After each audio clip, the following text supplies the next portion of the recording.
Hello, welcome to lesson 8.3a. I've entitled this video, The Final Straw. This video is going to cover pages 501 to 503. Division and the Outbreak of War. The Republican National Convention for the presidential election of 1860 took place in Chicago, Illinois. Abraham Lincoln faced William Seward for the nomination. Seward was a U.S. Senator for New York. Lincoln, whose fame had increased during the Lincoln-Douglas debates in 1858, won the nomination. Question number 1. Who was the Republican candidate for president in the presidential election of 1860? Abraham Lincoln. Why did Abraham Lincoln win the election of 1860? The Democrats held their convention in Charleston, South Carolina, where a lack of party unity proved costly. Southerners wanted the party to call for slavery in all new territories, but Northern Democrats refused. In the end, the party split in two. Northern Democrats chose Stephen Douglas to run for president. Southern Democrats picked John Breckinridge of Kentucky. Some Americans tried to heal the split between the North and the South by forming a new party. The Constitutional Union Party chose John Bell of Tennessee to run for president. Bell was a moderate who wanted to keep the Union together. Douglas was sure that Lincoln would win, but he believed Democrats, quote, must try to save the Union. He urged Southerners to stay with the Union no matter who was elected. Question number 3. Who was the Northern Democratic candidate for president in 1860? Stephen Douglas. Question 4. Who was the Southern Democratic candidate for president in 1860? John C. Breckinridge. Question 5. What was the main goal of the new Constitutional Union Party? To keep the country or the Union together. Question 6. Who was their candidate for president in 1860? John Bell. So, let's break these candidates down. You had candidate Stephen Douglas. His main idea? Popular sovereignty. Let the people in each state decide whether or not they should have slavery or not. Here is a little campaign poster of his, and it kind of goes through the different things that he was: a schoolmaster, a cabinet maker, a senator, a person that was a diplomat, and here he is, the self-made man as President of the United States. Our next candidate, John C. Breckinridge. His main idea? Slavery good. He was popular in the South. The next candidate we have, John Bell. His main idea about slavery? Let's not talk about it. Whatever we do, let's just keep the country together. Let's avoid the issue that's causing all the anger. The most important thing, keeping the country together. Here we see a picture of John Bell. Notice their hands are on the Constitution. It's all about, remember, it's the country first. Constitutional Union. Our hands are together. The Constitution is the most important thing, not the bitterness and fighting we've been experiencing. And then, of course, the candidate, Abraham Lincoln, his main idea as a Republican, keep slavery from spreading to the West. Notice, his platform is not the abolition of slavery, although that's not how it was perceived by the people in the South. Here we see Lincoln's poster. Notice there are keys here: free speech, free homes, free territory. Sounds a lot like the Free Soil Party. Notice there are protection to American industry. That's kind of talking about how we want to help promote jobs in the North. It's a little bit of a dig to the slavery system. And notice the Union must and shall be preserved. So there's no talk there of splitting the country apart. Here we see, though, how some people viewed Abraham Lincoln. Notice he was known as a rail splitter. And here he is hitting the rail. And notice the rail is the Democratic Party. It was the issue of slavery was splitting the Northern Democrats and the Southern Democrats. And here we see a political cartoon that's making fun of Abraham Lincoln. And here we see a political cartoon showing the different candidates. So notice, you've got Breckinridge trying to take the southern states. You've got Lincoln trying to grab the northern states. You've got Douglas trying to use popular sovereignty to, keep sort of the middle or the moderate states. And you've got old John Bell here. Notice he's got some glue. He's trying to glue the country back together from it being split. When the votes were counted, Lincoln had won the election. He benefited from the division in the Democratic Party. Interestingly, Southern votes did not affect the outcome because Lincoln's name was not even on the ballot in 10 Southern states. Outnumbered and outvoted, Many Southerners lost hope that the national government would ever again serve their interest. So as you can see, you've got the four candidates. Lincoln wins 180 electoral votes to Douglas's 12, Breckinridge 72, Bell's 39. But notice, less or fewer than 4 out of 10 Americans voted for Lincoln. Only 39.8% of Americans voted for Lincoln.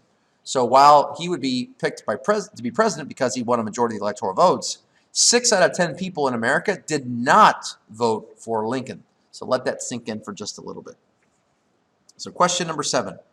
What are the 2 reasons why Lincoln was able to win the election of 1860? Well, number 1, in the North, there were more electoral votes to be had because it's based on population. So by winning the northern states, he was able to win a majority of the electoral votes. And secondly, the Democratic Party was split. So some of the votes went to Douglas, some of the votes went to Breckinridge, and what you see, I mean, if you were to add their 2 percentages, 29.5 and 18, you've got 47%. That would have been very helpful, but it was split. And so that helped Lincoln slide in there and win the election. Question 8. Why did the South lose hope after the results of this election? Well, they realized, wow, we didn't even put his name on the ballot, and he still won. They realized we are outnumbered, we are outvoted. The North is not going to protect our slavery issues, and that had them concerned. Here we see another picture of the election of 1860, color-coded in a way to show you once again Lincoln and the Republican Party was clearly the party of the North, and the Democratic Party had become a party of the South. And then you had Bell winning the states in the middle because he was a moderate, and then Douglas was able to sneak Missouri in there. And here we see another way to look at it. The reason I put this map up is to show you that this is the election of 1860, and this is a map of the states that split when the Civil War was fought. And you'll notice the states that voted for Breckinridge were the same states that seceded from the Union right away.